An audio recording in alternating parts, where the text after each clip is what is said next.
बड़े भाइयों के साथ मिलकर के 92 और 94 की राज्य आंदोलन की जो लड़ाई हमने लड़ी, आज मुझे ऐसा प्रतीत होता है कि एक बार राज्य आंदोलन की ही तरह उससे भी बड़ी लड़ाई है ये जो हमारे हक की और हमारी मांग की, हमारे घर की है।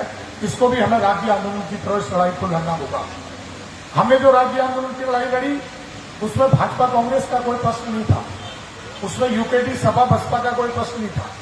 उसमें एक मकसद था, एक लक्ष्य था कि जो मछली की आंख है उसको भेदनी है, हमको इस राज्य को लेना ही लेना है। तो हम सबका ये दायित्व बनता है दलगत की राजनीति से ऊपर उठ करके मैं तमाम सोशल मीडिया के माध्यम से, पत्रकार बंधुओं के माध्यम से, इलेक्ट्रॉनिक और प्रिंट मीडिया के माध्यम से देखता हूं गोस्वामी जी और तमाम उनकी टीम, भट्ट जी और उनकी टीम और तमाम हमारे संजय डालकोटी जी और उनकी पूरी टीम हमारी मातृशक्ति के रूप में यहाँ पर लगातार जो आप संघर्ष कर रहे हैं, आपको सलाम है, आपको प्रणाम है। और मैं आपको एक बात बता दूं, हम तो ऐसे क्रांतिकारी आदमी हैं।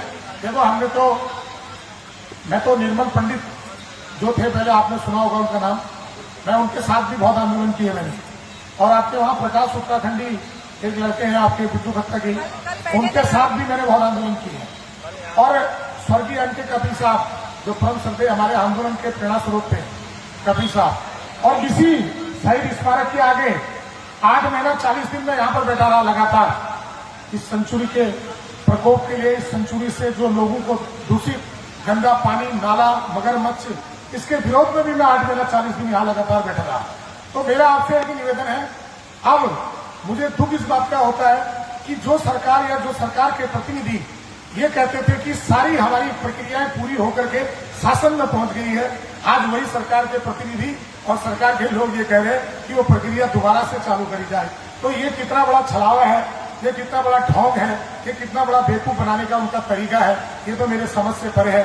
ये तो किसी अनपढ़ से भी कहोगे आप, किसी बेवकूफ से भी अगर पूछोगे तो वो भी कहेगा जब सारी प्रक्रिया एक बार पूरी होकर के सरकार तक पहुंच गई है और सरकार के प्रतिनिधियों ने उसमें खूब तालियां भी बजवाई हैं, तो उसके बाद आप दोबारा वो प्रक्रिया को करने की ऐसी क्या जरूरत पड़ गई जो फिर दोबारा से वो प्रक्रिया लागू करो कहने के लिए सरकार के लोग कह रहे हैं।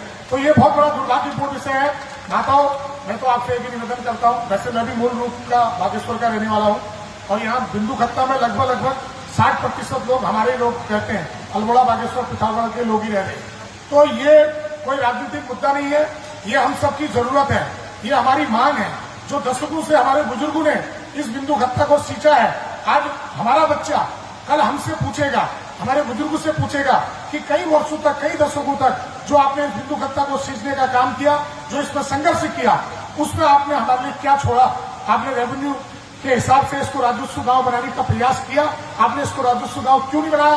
कहाँ है हमारी रजिस्ट्री, कहाँ है हमारी दाखिलकारी, कहाँ हम काम करें, कहाँ हम लोन लेना चाहते हैं बैंक से, कौन सा हम मकान बनाना चाहते हैं, भवन बनाना चाहते हैं, ऋण लेना चाहते हैं, तो हम कैसे लें? ये हमारी आने वाली पीढ़ी हमसे जरूर पूछेगी। उस पीढ़ी को हम जवाब दे सकें, उस पीढ़ी के साथ हम आंखों से आंखें मिला के बात कर सकें, उसके लिए हमको ये राजस्व गांव बहुत जरूरी है, उसके लिए इसको मिलना चाहिए।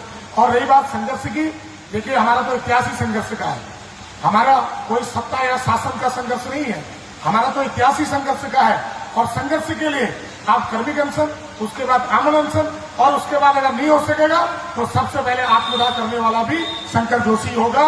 मैं यहीं पर अपने आप को जला के भस्म कर दूंगा और सरकार को मजबूर होना पड़ेगा इसको राजस्व गांव बनाने के लिए। और वेदों में भी कहा है, पुराणों में भी कहा है, रामायण, महाभारत, गीता, सुख सागर, प्रेम सागर में भी कहा है, अगर हजारों लोगों की जान बचाने के लिए एक को अगर अपनी प्राणों की आहुति अगर देनी पड़े तो उसने दे देनी चाहिए। तो इसलिए मैं आपसे एक निवेदन करता हूं, क्योंकि हमारा तो अब आजकल तो ऐसा हो गया कि हर चीज में राजनीति है, लेकिन बिंदु खत्ता में राजनीति नहीं होनी चाहिए।